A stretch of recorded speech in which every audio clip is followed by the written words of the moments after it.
Morning सभी को।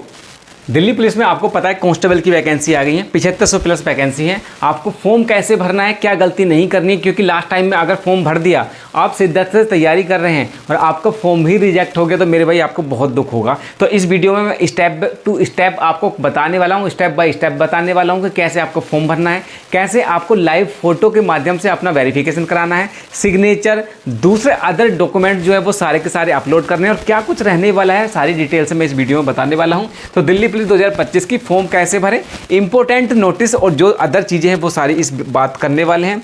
तो सबसे पहले मैं आपको बताऊं तो स्टाफ सिलेक्शन कमीशन की तरफ से ये एक वेबसाइट है। यहाँ पर जैसे ही आप लॉगिन और रजिस्टर करेंगे यहाँ से आपका हो जाएगा। ये वीडियो हम 2 पार्ट में करने वाले हैं। पहले आपका OTR होगा, अगर आपने OTR कर रखा है तो स्किप करके थोड़ा सा आगे चले जाइए, वहाँ से फिर मैंने आपको आगे से बताना स्टार्ट किया है। लेकिन पहले हम OTR कर लेते हैं, OTR के बाद में हम फॉर्म फिलअप करेंगे। तो जैसे आप फॉर्म फिलअप करने की बारी आती है और यहाँ पर आप लॉगिन रजिस्टर करते हैं और उसके बाद जाएंगे आप आगे, आप जाएंगे तो नोटिस के बारे में थोड़ा सा जानकारी ले लीजिएगा। ये जो नोटिस है आपका 22/9 से स्टार्ट हो गया फॉर्म फिलअप और 21/10 मतलब नेक्स्ट अगले महीने की 21 तारीख तक आप फॉर्म भर सकते हैं। उसके बाद इसका जो कंप्यूटर बेस्ड एग्जाम होगा दिसंबर में होने वाला है, जनवरी 2026 या दिसंबर में टेंटेटिव ये आपका रहने वाला है। चलिए आगे बढ़ते हैं। वैकेंसी के बारे में बात करें तो 7565 वैकेंसी आपकी टोटल वैकेंसी है। ये सारा वैकेंसी का आपके पास चार्ट है, आपने वीडियो पहले जो मैंने यूट्यूब पे डाली है वो देख ली होगी। यहाँ से जब आगे जाएंगे तो यहाँ पर आपको लॉगिन या रजिस्टर करने के लिए आपको देखिए personal detail, password creation, additional detail और डिक्लेरेशन, ये सारा कुछ करना होगा। और जैसे ही आप कंटिन्यू पे यहाँ पर आप लॉगिन करते हैं मतलब आपको personal detail, password creation, additional detail और डिक्लेरेशन पर जैसे ही जाएंगे, क्योंकि वन टाइम हम पासवर्ड यहाँ पर कर रहे हैं तो वन टाइम पासवर्ड पर जैसे ही आप क्लिक करेंगे तो यहाँ पर हम आगे बढ़ेंगे। और देखिए 4 चरणों में कंप्लीट होगा। पहले आपका पर्सनल डिटेल होगा, पासवर्ड होगा, एडिशनल डिटेल होगा, डिक्लेरेशन हो जाएगा और आपका OTR जो है वो कंप्लीट हो जाएगा।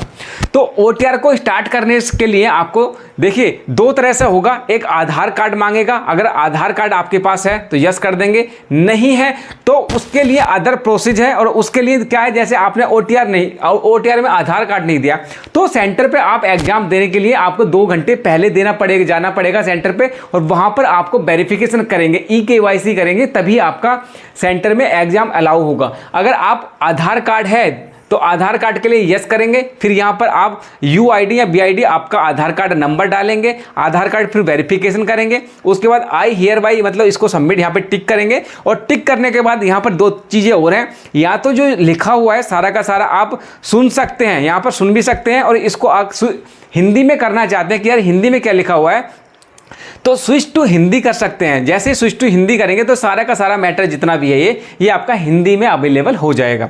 उसके बाद सेंड OTP करेंगे। सेंड OTP जैसे ही आता है आप उसको आधार से वेरिफिकेशन OTP आएगा, उसको सबमिट कर देंगे, आपका वहां पर रजिस्ट्रेशन हो जाएगा। उसके बाद जैसे ही आप जाएंगे और करेंगे आप do you have a Aadhaar card और नहीं करते हैं, अगर नो करते हैं तो फिर दिक्कत आएगी। और उसके साथ साथ आपको क्या करना पड़ेगा, अगर नो करते हैं तो जो डॉक्यूमेंट्स हैं वो देख लीजिएगा। प्लीज अपलोड नेम प्रूफ मतलब आधार कार्ड, जो आपका Aadhaar card, voter ID card, PAN card, driving licence, government ID card, government service ID card, pension document, जो उसमें नाम है एज पर वो यहाँ पर आपको अपलोड करना होगा। Proof of DOB date of birth, जिसमें आपका birth certificate, school leaving certificate of date of birth issue by registered officer, Aadhaar card, उसमें जो डेट ऑफ बर्थ है वो यहाँ पर अपलोड करना पड़ेगा एज ए आइडेंटिटी प्रूफ। उसके बाद please upload address proof upload करना पड़ेगा। ये सारे कुछ लिखा हुआ है कि किस तरह से किस में होना चाहिए।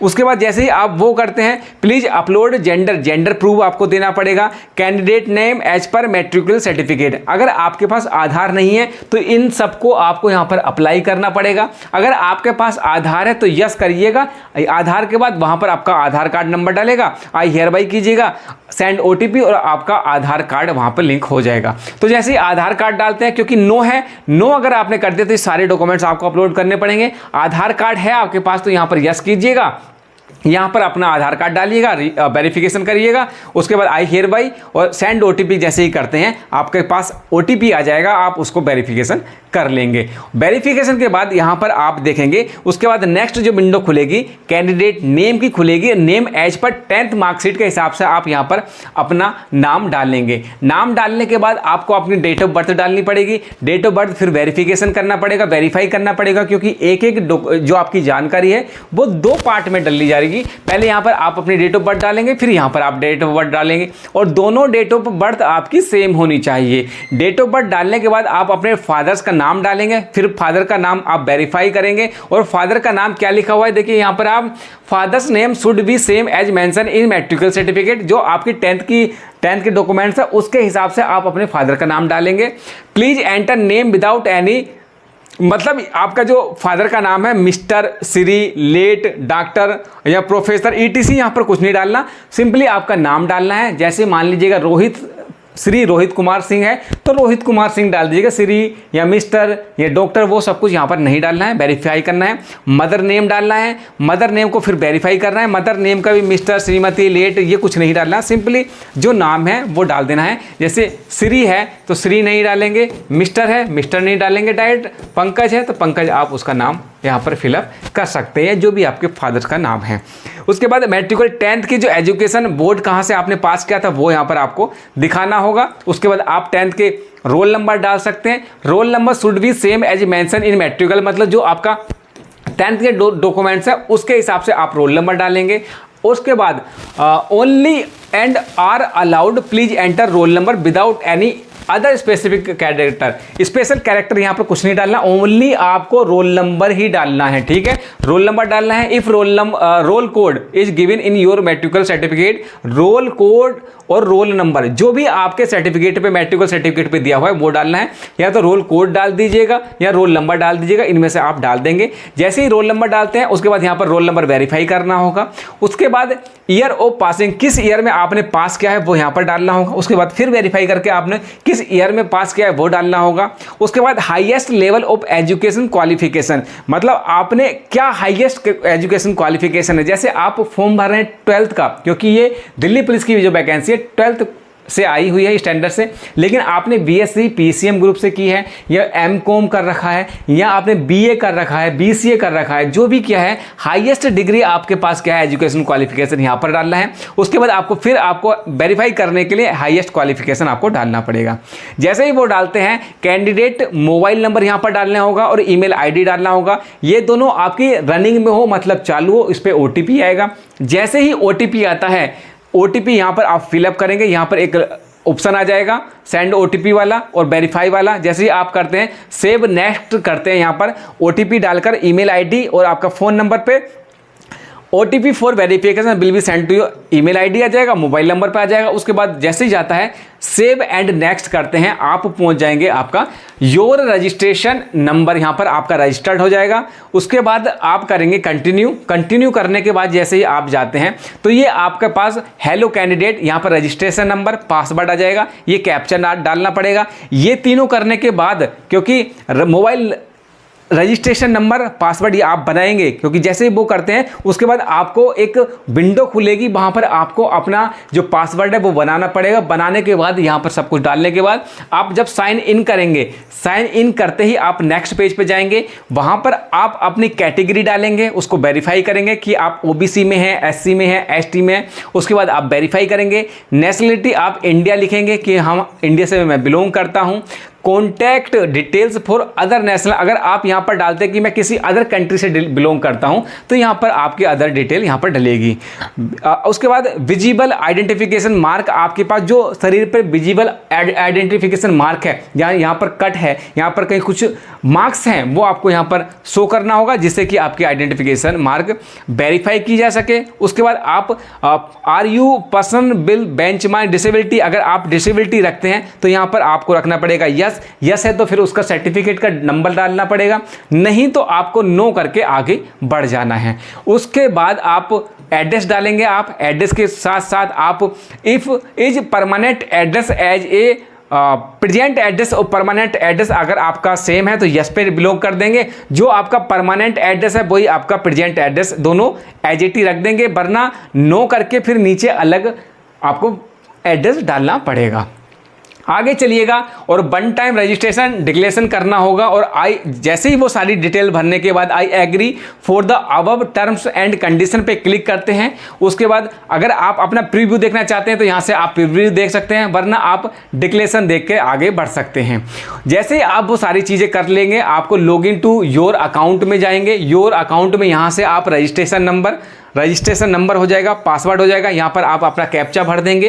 कैप्चा भरने के बाद जैसे ही आप लॉगिंग पे क्लिक करते हैं आपको ये दिल्ली पुलिस का एक, क्योंकि हमने OTR कर लिया है और यहाँ पर आपको constable male and female in Delhi police examination 2025 के लिए ये एडवर्टाइजमेंट नंबर है आपका और ये आपकी सारी डिटेल दी हुई है। अप्लाई पे जैसे ही आप क्लिक करते हैं और ये जो प्रोसेस है आपको लाइव एग्जामिनेशन, माई एप्लीकेशन और एप्लीकेशन हिस्ट्री, ये दिल्ली पुलिस की साइट पर, यहाँ SSC वाली जो साइट है वहाँ से आप देखने को मिलेगा।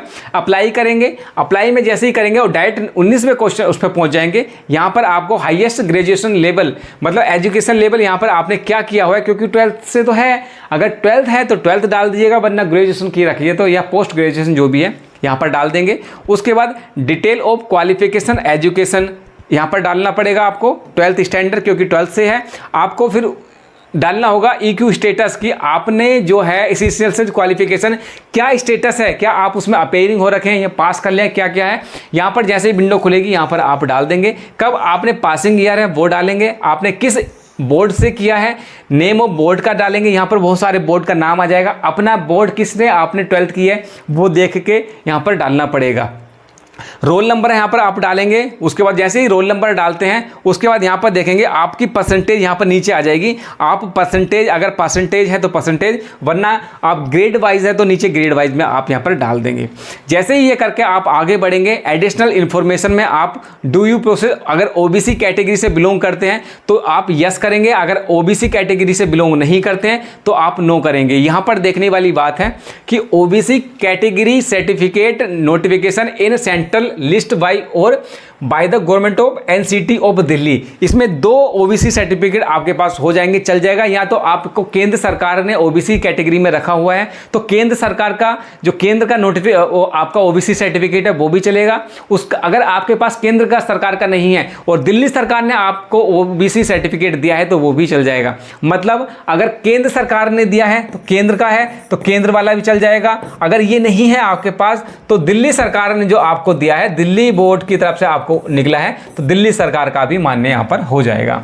जैसे ही आप OBC सर्टिफिकेट पे वेदर करते हैं उसके बाद आपके पास आएगा एक्स सर्विसमैन वाला, उसके बाद आएगा whether eligible for special quota of ESM for Delhi police, यहां से आप यस नो करेंगे। उसके बाद क्या आप are you a departmental candidate of Delhi police, इसको yes no as per your applicability, उसके हिसाब से verify whether you are a department candidate of Delhi. ये सारा कुछ वेरीफाई करने के बाद आप नेक्स्ट बढ़ेंगे और यहाँ पर देखेंगे आप प्रेफरेंस और एग्जामिनेशन सेंटर, यहाँ पर आपको एग्जामिनेशन सेंटर के बारे में देना होगा और यहाँ पर 3 प्रेफरेंस आपको जोन वाइज आपके कहाँ पर आप एग्जाम सेंटर चाहते हैं वो 3 प्रेफरेंस देने के बाद आप जाएंगे are you a national cadet NCC आपके पास है तो यहाँ पर आप ये भर सकते हैं, क्योंकि यहाँ पर पता है आपको मैक्सिमम जैसे 100 नंबर है तो 100 नंबर के आपके यहाँ पर इसमें से कुछ परसेंटेज जैसे 5% का, 3% का या 2% के आपको यहाँ पर नंबर मिलने वाले हैं C सर्टिफिकेट, B सर्टिफिकेट और A सर्टिफिकेट के लिए। अगर ये आपको बेनिफिट लेना है तो यहाँ पर आपको IU नेशनल कैडर कोप में आपने अगर सर्टिफिकेट है तो यहाँ पर यस करेंगे। Verify whether you have a NCC certificate आपके पास है, यस करेंगे, वरना नो करके आगे बढ़ जाएंगे।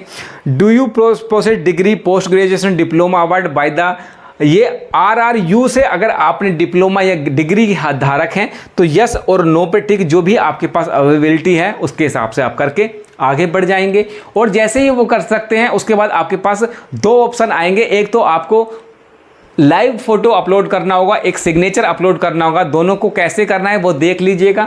देखिए यहाँ पर आप कैप्चर लाइव फोटो करेंगे, लाइव फोटो के बाद अगर आप करेंगे उसके बाद देखिए लाइव फोटो यहाँ से हो जाएगा और नीचे हो गया upload signature, live photo upload signature. ये आपको फ्रंट कैमरे से भी हो सकता है, या अगर आपके पास नहीं है वेब कैम या आपके पास नहीं कर पा रहे हैं तो वो किस तरह से होगा देखिएगा। ये आपके पास ये क्या है, आपके पास स्टार्टिंग में देखने को मिलेगा एक क्यूआर कोड हो जाएगा, क्यूआर कोड, और इसके बराबर में यहाँ पर आपको बराबर में देखने को मिलेगा कैंडिडेट लॉगिन। यहाँ पर आपको दिखाई देगा कैंडिडेट लॉगिन। जब कैंडिडेट लॉगिन करेंगे यहाँ पर आपको रजिस्ट्रेशन नंबर और जो आपका एसएससी का रजिस्ट्रेशन पासवर्ड था वो यहाँ पर डालेंगे, कैप्चा डालेंगे यहाँ पर, और लॉगिन जैसे आप करते हैं को लॉगिन करते हैं। लॉगिन करने के बाद क्या होगा, देखिए जैसे ही आप इसको लॉगिन करते हैं तो लॉगिन करने के बाद ये आपके पास कहाँ जाएगा, ये जाएगा एप्लीकेशन डिटेल पर, एप्लीकेशन डिटेल पर जाएगा यहाँ पर, और एप्लीकेशन डिटेल पर यहाँ पर आधार ऑथेंटिकेशन वेरिफिकेशन या अपलोड डॉक्यूमेंट्स। समझ रहे मेरी बात क्या कहना चाह रहा हूँ। जैसे आप कैप्चर लाइव फोटो में जाते हैं, लाइव फोटो अगर आपके पास कुछ नहीं है, वेब कैम नहीं है, कैमरे से आप नहीं कर पा रहे हैं तो यहाँ पर जाएंगे, जैसे आप इसको स्कैन करते हैं, स्कैन करने के बाद यहाँ पर आपको कैंडिडेट लॉगिन की एक साइट खुल जाएगी। इस तरह से आप अपना यूजर नेम पासवर्ड डालेंगे, कैप्चा डालेंगे, लॉगिन करेंगे। लॉगिन करने के बाद आधार कार्ड वेरिफिकेशन यहाँ पर खुल जाएगा। वेरिफिकेशन पे यहाँ पर टिक करने के बाद आप जब आधार फेस ऑथेंटिकेशन करते हैं, ऑथेंटिकेशन करने के बाद सेव एंड नेक्स्ट जैसे ही आप करेंगे तो गूगल प्ले पे आपको चला जाना है और वहाँ पर आप ये ऑटो रिएक्ट हो जाएगी वहाँ पर, और यहाँ पर आधार फेस RD ये आपको वहाँ से इंस्टॉल करना होगा, क्योंकि इसके बिना आप अपना लाइव फोटो वेरिफिकेशन आप नहीं कर पाएंगे। जैसे ये सारी प्रक्रिया, इसको इंस्टॉलेशन कैसे करना है, उसकी जो परमिशन मांगता है वो देने के बाद जैसे ही आगे बढ़ेंगे और यहाँ पर जैसे आपको फेस सामने आ जाएगा, लेकिन थोड़ा सा दूर करके रखना है वरना ये फेस जो है ब्लर रहेगा। जैसे ही आप आगे जाएंगे ये आपका वेरिफिकेशन हो जाएगा, और वेरिफिकेशन करने के बाद form received successfully, contact verification pending, तो आपका क्या होगा, जैसे ही होता है आप मेक पेमेंट पे आप क्लिक करेंगे। मेक पेमेंट पे क्लिक करने के बाद आपके पास ये विंडो खुल जाएगी, उसमें 2 बैंक का नाम आएगा। SBI पे आप क्लिक कर लेंगे, उसके बाद आप नेट बैंकिंग से, आप डेबिट कार्ड से यहाँ पे भी कर सकते हैं, प्रीपेड कार्ड से, या आप UPI के माध्यम से जिसमें 0 प्रोसेसिंग फीस है आप इससे कर सकते हैं। QR कोड आएगा, QR कोड को आप चेक करके वहाँ से आप पेमेंट करने के बाद इसको फॉर्म को पूरी तरह से फिलअप कर सकते हैं। तो ये वीडियो पूरी दिल्ली पुलिस कांस्टेबल को डेडिकेटेड थी। कोई भी दिक्कत, कोई भी परेशानी, आप कहाँ से वीडियो देख रहे हैं या आपको क्या चीज़ अभी और जाननी है, कमेंट बॉक्स में लिख सकते हैं जिससे कि मैं इसको और आसानी से समझा सकूँ। तो दिल्ली पुलिस का फॉर्म भरते समय ये कुछ सावधानियां थी जो आपको बरतनी चाहिए, जिससे कि आपका फॉर्म गलत या लास्ट टाइम में रिजेक्ट ना हो। तो अपनी मेहनत तैयारी करते रहिए, क्योंकि इसमें फिजिकल और रिटन दोनों इंपॉर्टेंट हैं, तो दोनों पर आपको विशेष ध्यान होगा। नवंबर दिसंबर में आपका एग्जाम हो जाएगा और नवंबर दिसंबर या जनवरी में आपका एग्जाम होने के प्रबल चांसेस हैं। तो इस वीडियो को यहीं तक रखते हैं, अगले वीडियो में मिलते हैं, तब तक के लिए जय हिंद।